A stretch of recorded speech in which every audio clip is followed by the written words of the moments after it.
Solomon. Kompleto na huna niya. Complete yan eh. Alam mo, si Solomon kasi, sila ang tinaguri ang the busiest man in the Bible. Siya ang rich and famous. Siya yun. Kasi, nung kapanahonan niya, ang pilak at saka tangso is not considered as wealth. Kasi mayroon talaga siyang mga bar para tingnan. Ito, para. So, taga ng aking pero mo, si Solomon, sinabing famous, kasi nag-gimbag siya ng 6,000 na aklat na dialect, no? Sa iba-ibang lingwahe. Siguro kasama na yung Bisaya, Ilonggo, titira Tagalog, bla bla bla, 6,000. So, ganang akin na institute lang on. Walang ibang makagawa kundi Solomon lang. Kaya naman sinasabing the busiest man in the Bible, kasi si Solomon, mayroon siyang 700 wives na anak ng hari at saka prinsesa. O, Reyna pala.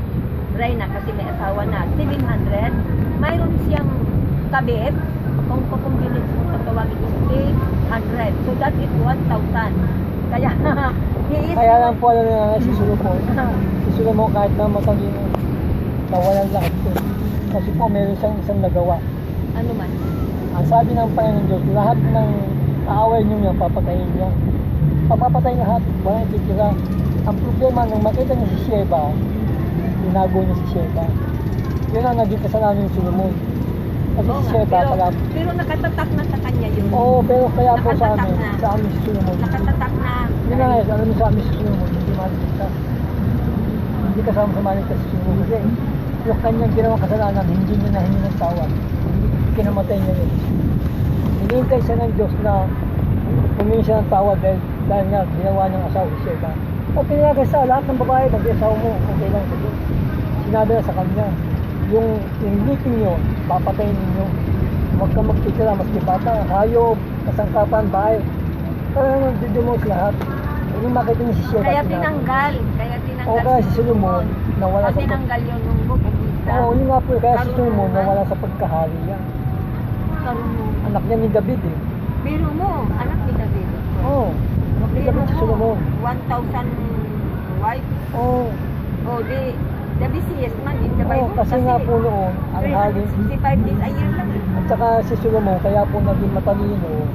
Ito ha, ang hinihingi lang ni Solomon sa Diyos, yung matalino siya. Kaya nang ganawa ng Diyos sa kanya, hindi lang siya binigyan ng talino. Kayamanan, kapangyarihan binigay sa kanya, mga paipanin niya. Ang problema nga, yung matalino siya. Siya po ang gumawa ng templo eh. Yung templo ng Solomon. Siya.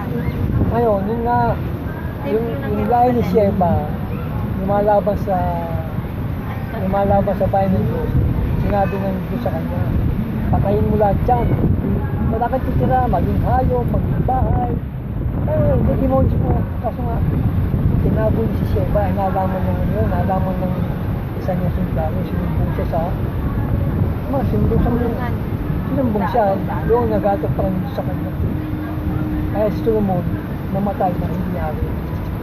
Ito yung marami siyang sinulat, kasi nga po si Solomon matalino. 1,000 ba naman? Oo. Inano niya, nilimbag. Kamatalino. Alam mo niyo, yung awit ng mga awit, Oo. kaya Solomon po yun. Oh, sa yan. Yung salmo, kaya Solomon Sa yun. kanya yan.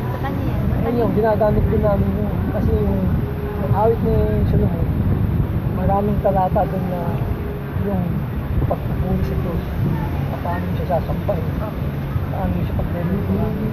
Ayun, ang Diyos naman, hindi mo komisyano maglingkod ka. Kasi meron kang dapat lugar na kalagman. Hindi lahat ng lugar pwede kang maglingkod sa Diyos. Meron siyang binubukod mula pa kay Ebat Adan, nagbukod na ang Diyos kung siya sa pwede sa bahay. Hindi ka pira rin. Maski sa pwede ka sumabot. Hindi sabi na Mayroon ka talaga sa hindi lahat ng pagtawag sa Diyos papanggapin ka. Kasi meron po siyang utos na kung saan mo siya hahanapin, doon mo siya sasambahin. Hindi po mo nakakita ka na ng isang lugar, tumbakan sa puso. bukod pa nga sa puso. Pag naglingkod ka sa Diyos, meron kang pananampalataya, may pag-asa ka, may pag-ibig. May pananampalataya ka, wala kang pag-ibig ba? Wala. Wala. Ha? May pag-asa ka, walang pag-ibig. Wala rin. Wala din. Kasi Kailangan, lagi may pag-ibig. laging may pag-ibig. Higit sa lahat pag-ibig. Oo. Okay. Yun ang text sa amin kahapon, kagabi. Yung tungkol sa pag-ibig. Yun ang inyong Sabi nga, yun ang tema maski na yung isang tao, kaaway mo, Oo. galit na galit ka, Oo. huwag mong pairalin yun. Galit. O kailangan, Pag-ibig pa rin. o pag-ibig pa rin. Ginawa ka ng masama, panalangin mo sa Diyos.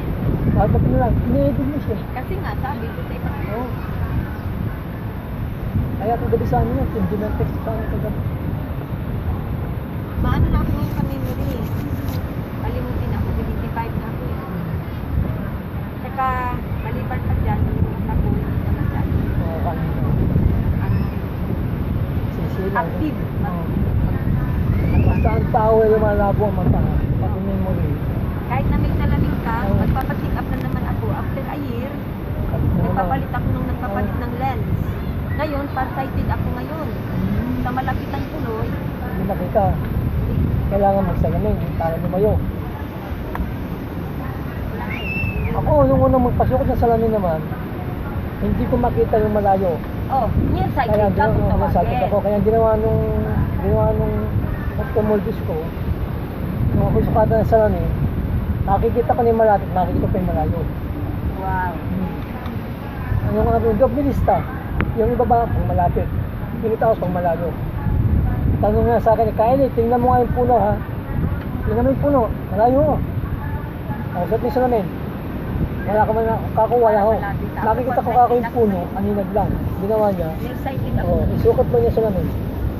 Pagsukat ng salamin yun, yung malaking turin yun. Oo. Kasi Parang malapit. paano nasa harapan ko rin. Harap. Ayun, yun nga Kylie, ano ka, yung psychic na nakikita mo lang, malapit. Kaya kailangan yung salamin mo, makikita Saka mo yun. dapat taon-taon ka nagpapapalit. Oo, taon-taon ko. Nakabago. Kaya hindi ako nagpapagawa ng mamahalin Ay, salamin hindi. eh. Kuhan lang. Tama na sa akin yung 800.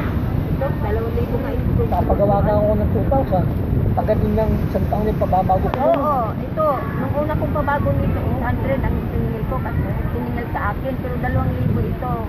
Alam mo na, alam niya ba't magmamahal? Kasi kumakapal na ang salamin.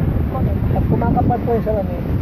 Yung frame, mura lang ko yung frame eh. Yung friend, ginagamit Oo, pa uli. oo, tsaka Kaya mura- nga, ina-avoid ko yung ilagay dito. Oo.